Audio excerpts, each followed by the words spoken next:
Bonjour, bienvenue dans cette vidéo de la pleine lune du 5 juin. C'est une pleine lune avec éclipse. Alors qui dit éclipse dit voilà, gros tuyau à déboucher, vieille mémoire karmique, généalogique, etc. Tous les trucs en hic à faire remonter, ce qui explique souvent que les pleines lunes avec éclipse nous font vivre des insomnies, des remontées d'angoisse, tout un tas de vieilles choses, de vieux dossiers qu'on croyait avoir réglés et finalement, ah bah non, on remet le couvert, mais le cadeau derrière, évidemment, c'est que on va avec notre grand goupillon de lumière pour déboucher encore une fois le tuyau, pour faire émerger une lumière. Et là, cette lumière, quelle est-elle? Avec l'axe Gémeaux-Sagittaire où se trouve la pleine lune, eh bien, c'est la pétillance du Gémeaux, la capacité à faire du lien facile avec les gens autour de nous. Et ça, c'est infiniment précieux. On doit bien le reconnaître, surtout en ce moment, faire du lien. Qu'est-ce qu'on en a besoin? Et on verra à quel point ça va encore bien plus loin que ça et c'est encore bien plus important.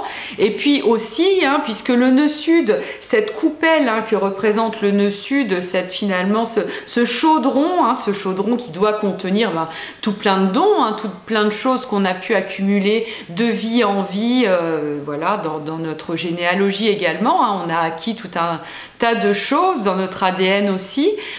Et bien là, dans ce chaudron, il y a aussi des vieilles mémoires, des vieilles choses qu'on n'a plus envie de voir et qui ne nous servent plus justement pour pouvoir diffuser cette énergie toute juvénile, toute pétillante qui se trouve dans le Gémeaux. Mieux on se branche sur le Gémeaux, plus on peut régénérer nos cellules et mettre plein de lumière, la même lumière que celle voilà, avec laquelle on pouvait être connecté à nos 15 ans, à notre adolescence. Évidemment, le signe du Gémeaux, c'est l'éternelle jeunesse. Et donc pour pouvoir vibrer dans nos cellules et bénéficier de ce bain de jouvence, bien entendu, on ouvre, on libère, on décrasse tout ce qui est en Sagittaire, donc ces vieux dogmes, ces vieilles croyances qui voilà, nous font plus vraiment vibrer et nous servent plus à grand chose.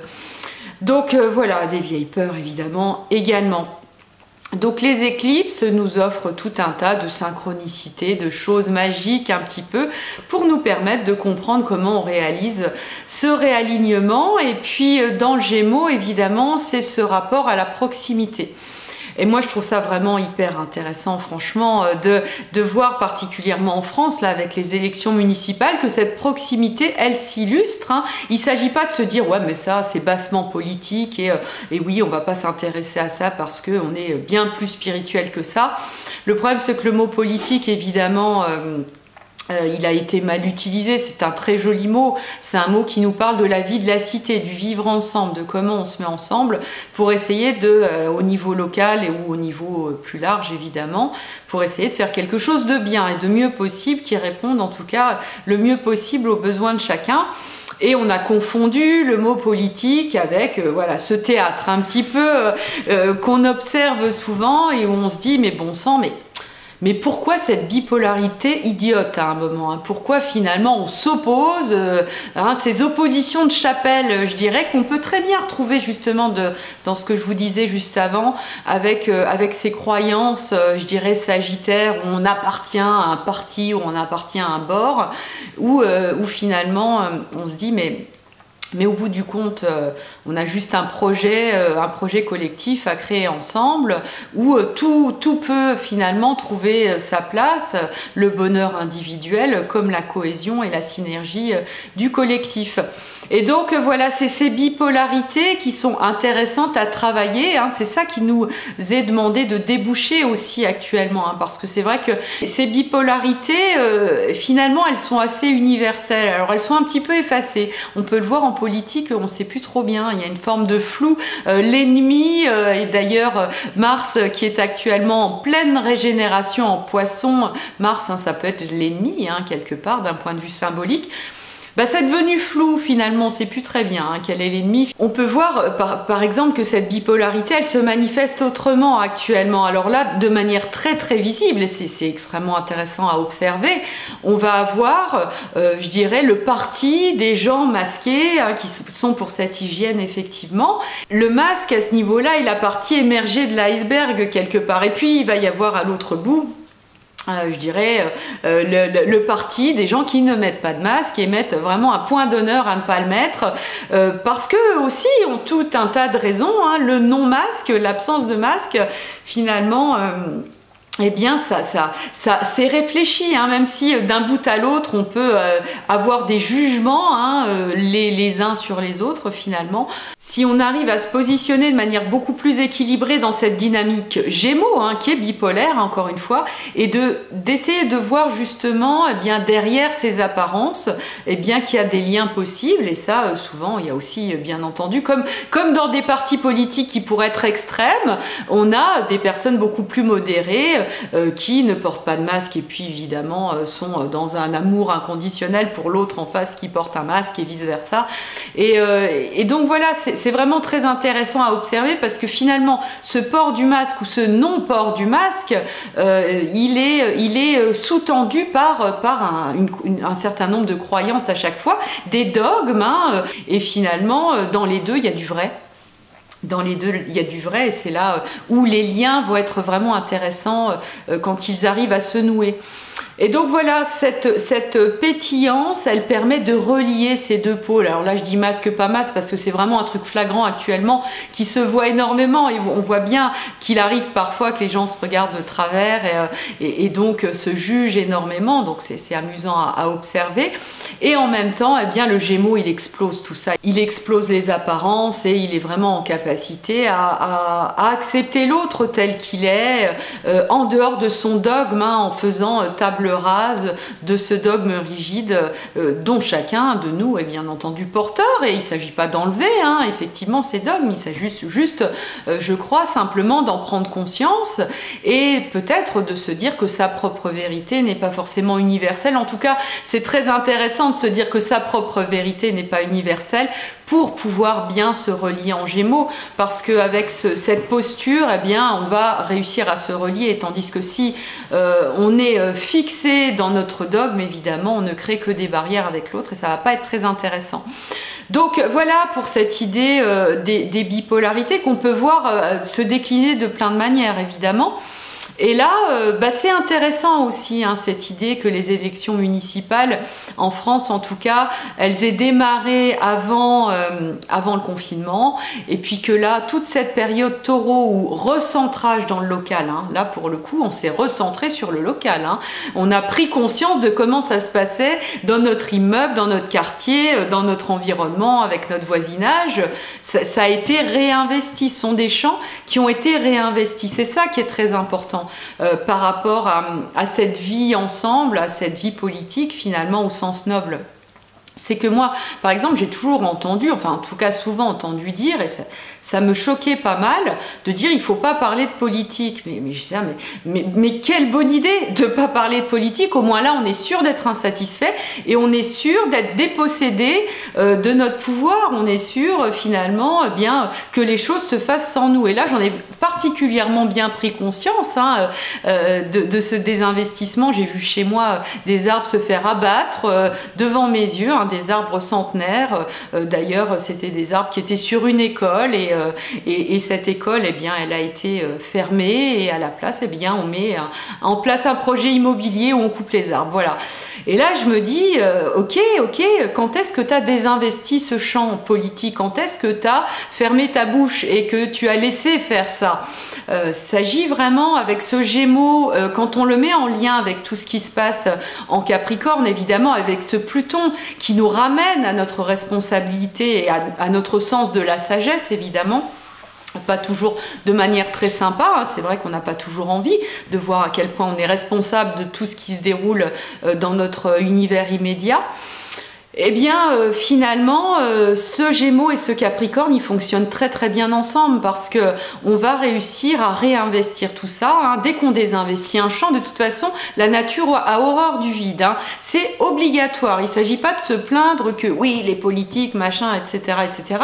Ça sert à rien. C'est déjà observer peut-être une oppression, en tout cas, ça dépendra comment chacun le vit, comme voilà une naissance, une renaissance à sa citoyenneté citoyenneté, une renaissance à finalement cette reprise de pouvoir, de vivre ensemble, de faire pousser les projets ensemble. Ce qui est à peu près la seule manière de vivre sainement, hein, parce que effectivement, si on ne s'habite pas, on le sait bien dans le corps, si on ne s'habite pas, si on est, je dirais, dans des relations toxiques, on est sous emprise d'une personne ou d'une autre, que ce soit un conjoint, un patron, etc., cette personne qui prend possession finalement quelque part, où on se sent en perte de pouvoir, et on voit bien que le pouvoir il n'est pas seulement politique, il est partout, il montre à quel point on ne s'habite plus, à quel point on a désinvesti. Et bien sur ce champ du local, sur ce champ de la vie de quartier, de la vie d'une commune, c'est absolument la même chose, et à partir du moment où on va se réhabiter, où on va réinvestir ces champs-là, où on va ouvrir sa bouche,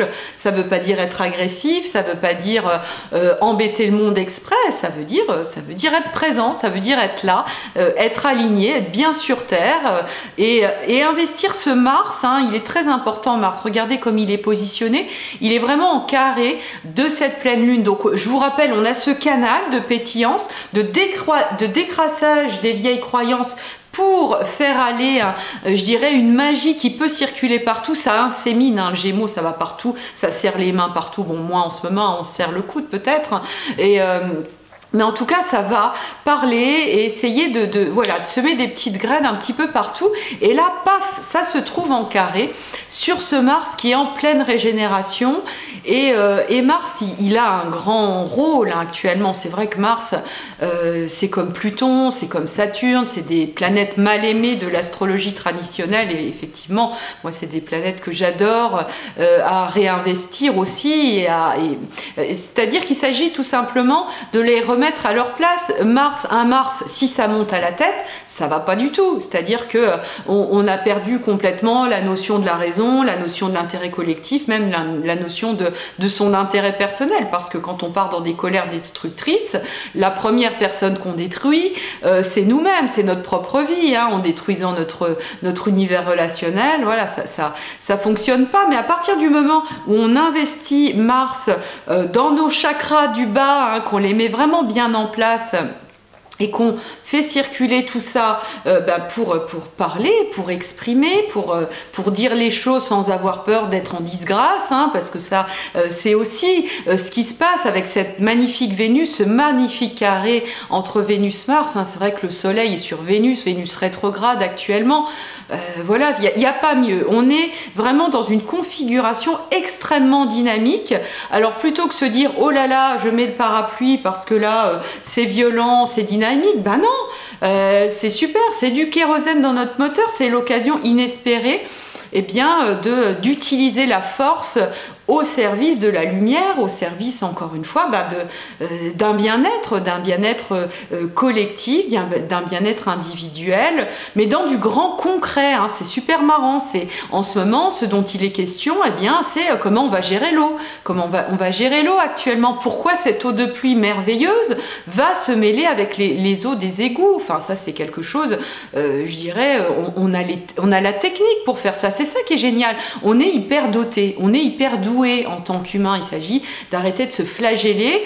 Intellectuellement, on est super fort. Je dirais techniquement, scientifiquement, on est vraiment au top. Moi, on peut vraiment se congratuler. Il n'y a plus qu'à mettre de la conscience. Voilà, il n'y a plus qu'à se brancher sur le haut et de se dire on va mettre de l'amour, on va mettre tout ça au service de l'amour. Et voilà, à partir de là, on fait des trucs géniaux. Et c'est vraiment ça, cette promesse de la pleine lune. Donc j'ai vraiment envie de vous transmettre cette énergie que je ressens vraiment profondément en moi. C'est vrai que à titre personnel, j'ai contacté un élu, enfin un futur élu, j'espère, local, qui me paraît le plus à même de faire pousser, de faire vibrer, d'être une forme de chef d'orchestre, je dirais, de cette citoyenneté.